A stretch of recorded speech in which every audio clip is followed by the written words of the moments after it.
Cara pemakaman ekstrim di negara Tibet, tubuh manusia yang sudah meninggal dijadikan makanan burung nasar. Cara tersebut ternyata diyakini untuk menghormati orang yang sudah meninggal dunia.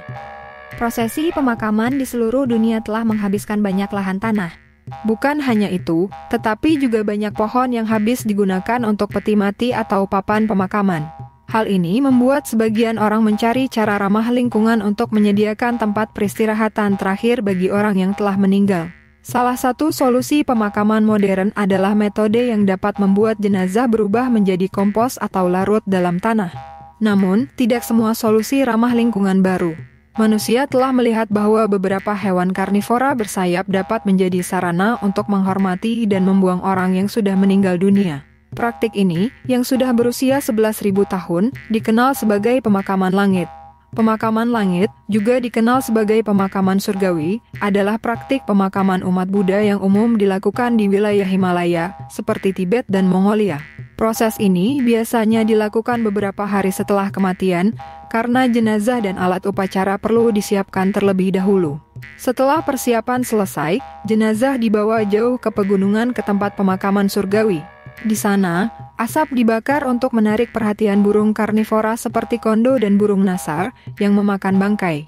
Seorang ahli pemakaman mengawasi proses ini, di mana burung-burung memakan tubuh yang dipotong-potong dan sisa-sisa tubuh kemudian dikumpulkan, dibakar, tulangnya dihancurkan, dan dicampur dengan makanan pokok Tibet. Dalam melaksanakan prosesi ini, anggota keluarga akan menghentikan seluruh aktivitas mereka untuk menciptakan lingkungan yang tenang dan damai, agar jiwa orang yang meninggal dapat naik ke surga. Anggota keluarga akan memilih hari yang dianggap beruntung untuk membawa jasad tersebut ke pemakaman langit. Pada hari sebelum pelepasan jasad, anggota keluarga akan melepaskan pakaian pada jasad dan tubuhnya akan dibengkokkan seperti posisi duduk, dengan kepala melawan lutut, sehingga jasadnya akan tampak seperti posisi janin dalam perut. Ritual ini biasanya dimulai sebelum fajar. Jasad tersebut akan dikirim ke pemakaman di antara gunung-gunung yang jaraknya jauh dari daerah pemukiman. Mengapa pemakaman langit dilakukan di Tibet? Iklim di wilayah tersebut tidak mendukung penguburan tanah, sehingga pemakaman langit memiliki manfaat praktis dan seremonial.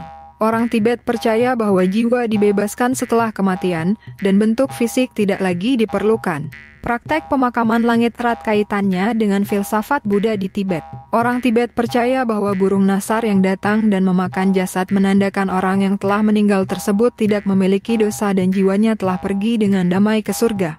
Sebelum jasad dimakan, pembawa tubuh atau yang lebih dikenal Rogyapas atau body breaker akan menyeret jasad hingga ke puncak gunung dan membedahnya dengan pisau.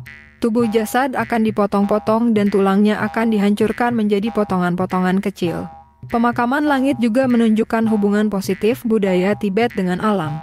Memberikan tubuh kepada burung-burung pemakan bangkai dianggap sebagai cara murah hati dan layak untuk mengistirahatkan tubuh orang mati, serta sebagai kontribusi terhadap lingkungan. Meskipun memotong sisa-sisa orang mati mungkin terdengar suram bagi beberapa orang, memberikan tubuh kepada burung dianggap sebagai tindakan terhormat oleh umat Buddha di Tibet dan Mongolia. Prosesi pemakaman ini sangat pribadi dan seringkali tanpa kehadiran keluarga. Oleh karena itu, hak privasi mereka harus dihormati, dan wisatawan sebaiknya tidak mencari lokasi pemakaman langit. Pengunjung juga disarankan untuk tidak berlama-lama menonton upacara tersebut jika mereka kebetulan berada di wilayah tersebut.